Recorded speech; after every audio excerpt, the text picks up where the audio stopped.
আমরা কি চাই রমজান মাস হেলায় নষ্ট করতে, নাকি রমজান মাসে গোনা মাফ করাতে? আমার সাথে বলেন, এই 10টা কাজ আমরা সবাই করব ইনশাআল্লাহ। রমজান মাসকে ইফেক্টিভ করতে এই 10টা কাজ করব ইনশাআল্লাহ। রাজি আছেন? এক নাম্বার হচ্ছে 5 ওয়াক্ত নামাজ। রাজি আছেন কি না? 5 ওয়াক্ত নামাজ সাধ্যমতো চেষ্টা করব জামাতে পড়ার জন্য। ওই যে নামাজ নাই ইসলাম নাই, নামাজ যে পড়ে না ওর সাথে কোনো খাতির নাই। খাতির আছে? কোনো খাতির নাই। নামাজ অবশ্যই পড়তে হবে, মাস্ট বি। এরপরে নামাজের সাথে সাথে কমপক্ষে 12 রাকাত করে নফল। কত রাকাত? যে ব্যক্তি 12 রাকাত নফল বা সুন্নত দৈনিক পড়ে তার জন্য জান্নাতে একটা ঘর তৈরি করা হয়। 12 রাকাত কি কি কে বলতে পারবেন? প্রথমে ফজরের 2, জোহরের আগে 4, জোহরের পরে 2, কত হলো? 4 2 6 2 8, মাগরিবের পরে, এশার পরে, এই হলো 12। পড়বো তো ইনশাআল্লাহ? এইগুলো 1 নাম্বার কাজ, নামাজ পড়া। 2 নাম্বার ভাই, নামাজের সাথে সাথে তাহাজ্জুদ এবং তারাবি অবশ্যই পড়তে হবে। রাজি আছে কি না? আল্লাহর ওয়াস্তে গ্যাঞ্জাম করতে যায় না 20 না 8, এই গ্যাঞ্জামে আল্লাহর ওয়াস্তে যায় না। তারাবির নামাজ 5 ঘন্টা। কত রাকাত সেটা বড় কথা না। তারাবির নামাজ কত ঘন্টা? প্রায় 4-5 ঘন্টা। আর 5 ঘন্টায় 8 রাকাত পড়েন, 5 ঘন্টায় 20 রাকাত পড়েন।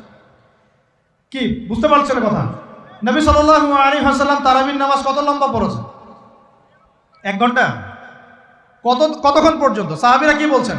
সাহাবীরা বলছেন যে আমরা তড়িঘড়ি করে সেহরি খেয়েছি। নামাজ এত লম্বা নবীজি পড়েছেন, শেষে তড়িঘড়ি করে সেহরি করতে হয়েছে।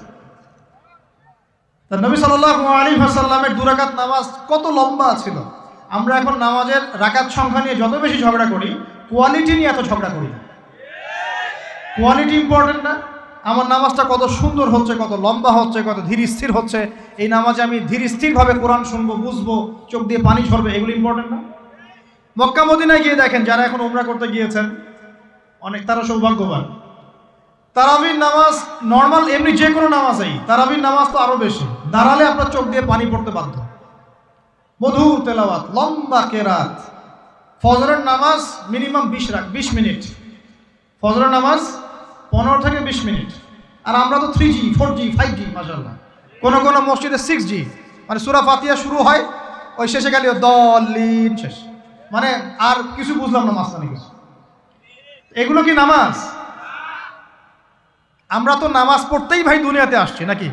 দুনিয়াতে আসছি কেন? ওমা খালাকতুল জিন্না ওয়াল ইনসা ইল্লা লিয়াবুদুন। তো নামাজই তো পড়তে আসছি ভাই, এত তাড়াহুড়ার কি আছে? ধীর স্থিরভাবে আপনি 8 রাকাত পড়তে চান, পড়েন, লম্বা করে পড়েন, ধীর স্থিরভাবে পড়েন। এক ভাই বলছেন আমি 20ই পড়বো। আচ্ছা ভাই পড়ুক তো, ওকে 20ই পড়তে দেন, লম্বা করে পড়তে বলেন, ধীর স্থিরভাবে পড়ো। আরেকজন পড়ছে 2 রাকাত, রাতের সালাত 2-2 করে, একটা হাদিস আছে না? রাতের সালাত 2-2 করে। এই বেচারা 2-2 করে পড়তেই আছে। তো লম্বা করে পড়লে কোনো সমস্যা আছে? উদ্দেশ্য কি? আল্লাহকে পাওয়া। আমি নামাজে আল্লাহকে পেলাম কিনা এটা বড় কথা। আল্লাহ রাব্বুল আলামিন আমাদের সবাইকে ধীর স্থিরভাবে কোরআনকে কেন্দ্র করে তারাবি তাহাজ্জুদ পড়ার তৌফিক দান করেন। এটা রমজান মাসের ইফেক্টিভ রমাদান আপনাকে কাজে দিবে। 2 নাম্বার। 3, এটা বলে দিয়েছি রমজান মাস হবে কোরআনময় মাস। এই মাসে কোরআনের 6টা হক আমরা আদায় করবো ইনশাআল্লাহ। মনে আছে তো ইনশাআল্লাহ? তেলাওয়াত, মুখস্থ করা, আরবি শেখা, আদেশ নিষেধ মানা, দাওয়াত দেয়া এবং হিফজ করা। পারবো তো ইনশাআল্লাহ? নিয়াত করেন জোরে জোরে। 4 নাম্বার, রমজানকে ইফেক্টিভলি ইউটিলাইজ করতে হলে প্রতিটা কাজ সুন্নত সম্মতভাবে করতে হবে। এভাবে আপনি রমজানটাকে ইফেক্টিভলি ইউটিলাইজ করতে পারেন। কীরকম একটু বোঝাচ্ছি। মনে করেন এমনি নর্মালি আমরা সব সুন্নতগুলো অনেক সময় খেয়াল রাখি না। খাচ্ছি, খাওয়ার সুন্নত, খাওয়ার মধ্যে কিন্তু প্রায় 10-এর বেশি সুন্নত আছে। অজুর সুন্নত, কথা বলার সুন্নত, হাঁটার সুন্নত, কাপড় পরার সুন্নত, দোয়া কালামগুলো, ঘুমানোর সুন্নত, অনেক সময় আমরা কিন্তু এগুলো খেয়াল করি না। রমজান মাসে চেষ্টা করবেন প্রতিটা কাজ সুন্নাহ মাফিক বুঝে করার জন্য। আল্লাহ তৌফিক দান করুন। রমজানে ঘুমাবো, ঘুমানোর আগে বিছানাটা ঝেড়ে নেব, লাইটস অফ করব, আমরা দোয়া, এই যে সূরা ফালাক নাস ইখলাস এগুলো পড়বো, কাফেরুন সূরা পড়বো, আয়াতুল কুরসি পড়বো, সূরা বাকারা শেষের আয়াতগুলো পড়বো, পারলে সূরা মুলকটা পড়বো, ঠিক আছে? প্রয়োজনে ওযু করে আসবো, এসে আমরা ডান কাতা হয়ে শুয়ে আল্লাহুম্মা বিইসমিকা আমুতু আহয়া, এই যে শুরু করলাম।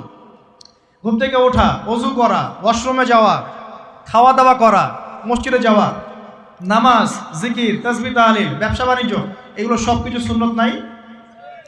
প্রতিটা কাজ সুন্নাহ মাফিক করার চেষ্টা করবো, আল্লাহ তৌফিক দান করুন আমিন। ফিকহুস সুন্নাহ এরকম কিছু বই পাওয়া যায়, ফিকহুস সুন্নাহ, কিতাবুস সুন্নাহ, এরকম অনেক বই আছে।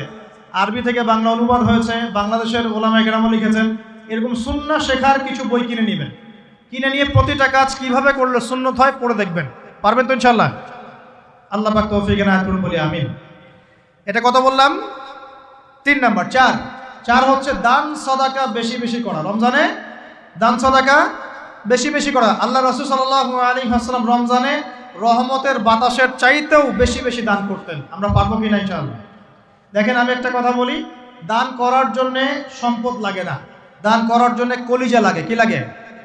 ব্যাস, যার মন বড় সে দান করতে পারবে ইনশাআল্লাহ। আল্লাহ পাক আমাদের সবাইকে দিনের জন্য দান করার তৌফিক দান করুন। দিনের জন্য দান করেন, স্থানীয় মসজিদ, মাদ্রাসায়, এতিমখানায়, অসহায় মানুষের পাশে, বিধবার ঘরে, এতিমের ঘরে, যারা খেতে পারছে না 3 বেলা, ওদের ঘরে ঘরে রমজানের বাজার পৌঁছে দেন। আল্লাহ পাক তৌফিক দান করুন আমিন। 5 নাম্বার, রমাদান মাসে অবশ্যই অবশ্যই আমাদের জাকাতগুলো আমরা দিয়ে দিব। রাজি আছি তো ইনশাআল্লাহ? বলেছি জাকাত এবং সালাতের মধ্যে যে পার্থক্য করে সে মুসলিম নয়। জাকাত ফরজ হয়েছে, অবশ্যই অবশ্যই আপনাকে জাকাত দিতে হবে। এটা কিন্তু নফল কিছু নয়, এটা কি ফরজ। জাকাতের নিসাব জানেন কি না? কত পার্সেন্ট? 2.5%। আচ্ছা, জাকাতের নিসাব নিয়ে ইনশাআল্লাহ পরবর্তীতে লেকচার চলে আসবে, অনলাইনে দেখে নিন।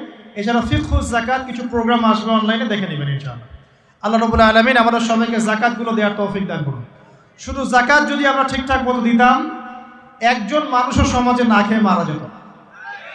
একজন মানুষও সমাজে, এই যে ইকোনমিক সমস্যাগুলো যেগুলো হয়, অর্থনৈতিক সমস্যা, স্যাংশন, মুদ্রাস্ফীতি, হাবিজাবি, অনেক প্রবলেমস ওভারকাম করা যেত শুধু জাকাতের মধ্য দিয়েই। কিন্তু কে শোনে কার কথা? সবাই কি জাকাত দেয়? বাংলাদেশে এমনও মানুষ আছে যার একজনের জাকাত দিয়ে 100 পরিবারের সংসার চলবে ইনশাআল্লাহ। আছে না এমন লোক? আমরা জাকাতগুলো দেওয়ার চেষ্টা করি, আল্লাহ পাক তৌফিক দান করুন। 7 নাম্বারটা বলে দিয়েছি, রমজান হচ্ছে একটা নতুন জাতির উত্থান। অতএব রমজানে আমরা সমস্ত পাপ ছেড়ে দিয়ে একটা আলোকিত জাতি হিসেবে আত্মপ্রকাশ করবো ইনশাআল্লাহ। আল্লাহ পাক তৌফিক দান করুন। 8 নাম্বারও বলে দিয়েছে, রমজান হচ্ছে জুলুমের বিরুদ্ধে দাঁড়িয়ে যাওয়ার চেতনা। রমজান কি?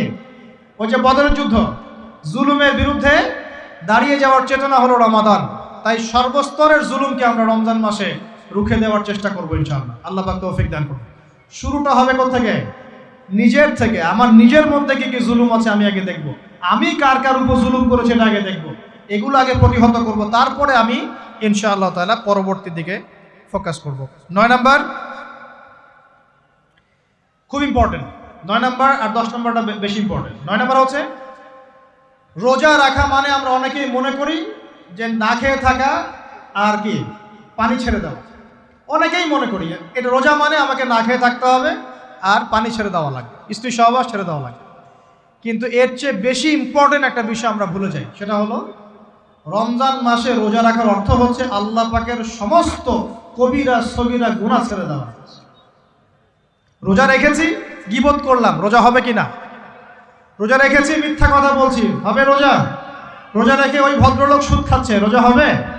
রোজা রেখে অমুক ভাই আমার টেবিলের নিচ থেকে টাকা নিল, রোজা হবে? অমুক ভাই মানুষের সম্পদ আত্মসাৎ করে ফেললো, হবে? অমুক বোন বেপরদায় বাইরে বের হয়ে গেল, রোজা হবে? অমুক ভাই মনে করেন ওই যে গার্লফ্রেন্ডের সাথে চলে গেল ডেট করতে, রোজা হবে কিনা? অনেকে পর্নোগ্রাফি দেখছে রোজা রেখে, রোজা হবে কিনা? এই যে কবিরা গুনাহ যেগুলো আছে, যত রকম কবিরা গুনাহ, এই গুনাহগুলোতে লিপ্ত থাকলে রোজা ভেঙে যায়। আল্লাহ পাক আমাদের সবাইকে কবিরা গুনাহ মুক্ত রোজা রাখার তৌফিক দান করুন। আর 10 নম্বর পয়েন্টটা হচ্ছে এই ভাই, রমজান মাস আসলে মাশাআল্লাহ শিকল দিয়ে শয়তানকে বেঁধে রাখা হয়। রমজান মাস আসলে মাশাআল্লাহ আমরা অনেকেই পাক্কা মুসল্লি হয়ে যাই, দান সদকা করি, জাকাত দেই, তারাবি পড়ি, তাহাজ্জুদ পড়ি, অনেক কিছুই করি। কিন্তু ঈদের দিন আসলেই মাশাআল্লাহ আমরা আবার আগের জায়গায় ফিরে যাই। ঈদের দিন শয়তান যে ছাড়া পেয়েছে এটা বোঝার জন্য রাস্তাঘাটে বের হলেই হয় নাকি? মেয়েদের চলাফেরা দেখলে বোঝা যায়, আরও যে হোটেলে হোটেলে গান বাজে এগুলো দেখলে বোঝা যায় শয়তান ছাড়া পেয়েছে, আজকে বুঝলাম। তো এখানে সবচেয়ে বড় শিক্ষাটা হলো রমজান মাসের এই যে শিক্ষাগুলো, ত্যাগের মহিমা, জুলুমের বিরুদ্ধে দাঁড়িয়ে যাওয়া, কোরআনের হক আদায় করা, জাতির উত্থান, বড় বড় অনেক কথা বললাম। এই শিক্ষাগুলোকে সারা বছর ধরে রাখাটাই হলো রমাদানের সবচেয়ে বড় চ্যালেঞ্জ। আমরা পারবো কিনা ইনশাআল্লাহ? আমরা রমাদানের এই 10টা হক আদায় করতে পারবো কিনা ইনশাআল্লাহ? কোরআনের হক আদায় করতে পারবো কিনা ইনশাআল্লাহ? আল্লাহ রাব্বুল আলামিন আমাদের সবাইকে আসন্ন রমজানে সুস্থতার সাথে সমস্ত সওম রাখার তৌফিক দান করুন এবং রমজান মাসে বেশি বেশি তেলাওয়াত করার তৌফিক দান করুন, অর্থ বুঝে পড়ার তৌফিক দান করুন, বেশি বেশি দান সদকা করার তৌফিক দান করুন, বেশি বেশি ওই যে গরিব দুঃখী মানুষের পাশে দাঁড়ানোর তৌফিক দান করুন, বেশি বেশি যাকাতগুলো দিয়ে দেওয়ার তৌফিক দান করুন, বেশি বেশি আল্লাহর জিকির করার তৌফিক দান করুন, বেশি বেশি আল্লাহ পাক আমাদেরকে নফল নামাজগুলো পড়ার তৌফিক দান করুন, কোরআন কেন্দ্রিক সময় কাটানোর তৌফিক দান করুন, রাসূলের সুন্নতের উপর আমল করার তৌফিক দান করুন এবং একটা নতুন আলোকিত প্রজন্ম এবং জাতি হিসেবে এই রমাজানে আল্লাহ রাব্বুল আলামিন আমাদের যুব সমাজকে আত্মপ্রকাশ করার তৌফিক দান করুন। সর্বোপরি রমাদানের এই শিক্ষাগুলোকে সারা বছর ধরে রাখার তৌফিক আল্লাহ পাক আমাদের সবাইকে দান করুন, আমিন। আমি এই বলে আমার আজকের সংক্ষিপ্ত আলোচনা শেষ করছি। আকুলু কওলি